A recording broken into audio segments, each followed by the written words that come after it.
कत्ल पे मैं भी चुप था सर, उसके कत्ल पे मैं भी चुप था, मेरा नंबर अब आया।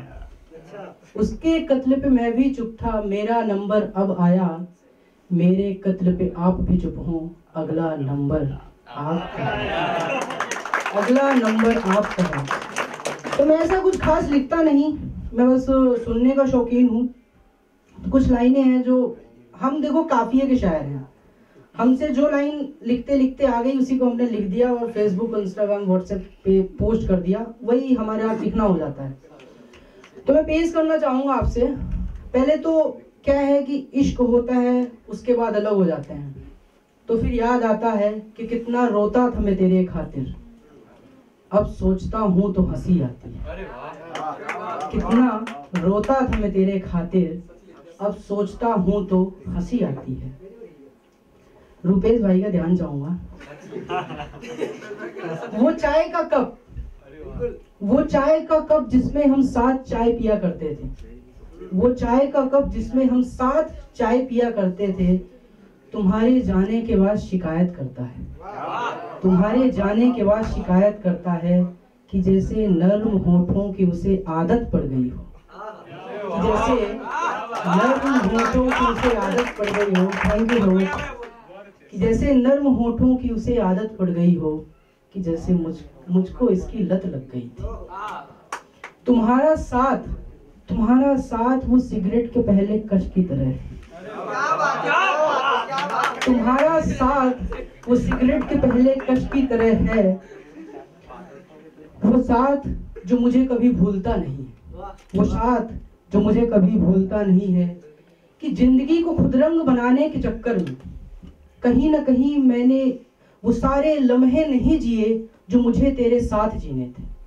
जिंदगी को खुदरंग मतलब अच्छा, जिंदगी को खुदरंग बनाने के चक्कर में कहीं ना कहीं मैंने वो सारे लम्हे नहीं जिए जो मुझे तेरे साथ जीने थे। बिस्तर में आज भी सलवटे हैं जैसे बरसों से कोई सोया नहीं उसमें। बिस्तर में आज भी सिलवटे हैं कि जैसे बरसों से कोई सोया नहीं उसमें।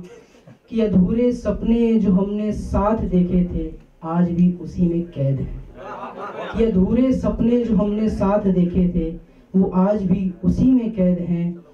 कि जैसे चीख के खुद को वो बाहर निकालना चाहते हो, कि जैसे चीख के खुद को बाहर निकालना चाहते हो। और सुनो, उस अधूरेपन में कहीं हवा उड़ाने की ख्वाहिश लिए वो तुम्हारा हेलमेट भी मुझसे बात करता है। वो तुम्हारा घर में रखा हुआ हेलमेट भी मुझसे बात करता है और मुझसे कुछ ऐसे सवाल करता है जिनके जवाब शायद मेरे पास नहीं है। मुझे कई बार लगता है कि तुम्हें नहीं जाना था, मुझे कई बार लगता है तुम्हें नहीं जाना था।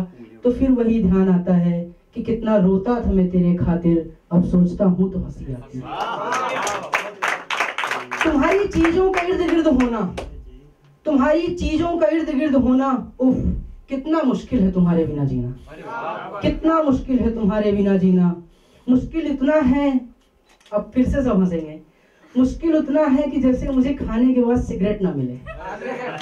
मुश्किल उतना है कि जैसे शायद खाने के बाद मुझे सिगरेट ना मिले मुझे वो आखिरी सांसें जिन्हें मैं खुल के जीना चाहता हूँ। न मिले मुझे वो आखिरी सांसें जिन्हें मैं खुल के जीना चाहता हूँ।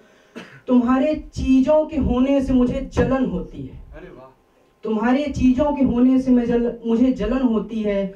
मेरा मन करता है कि मैं मिटा दूं इन एक एक निशानियों को और घर से बाहर फेंक दूं, लेकिन उस कप में लगा तुम्हारे होठों का निशान मुझे दिख जाता है और बिना कुछ सोचे मेरा हाथ अपने आप रुक जाता है। बिना कुछ सोचे मेरा हाथ अपने आप रुक जाता है।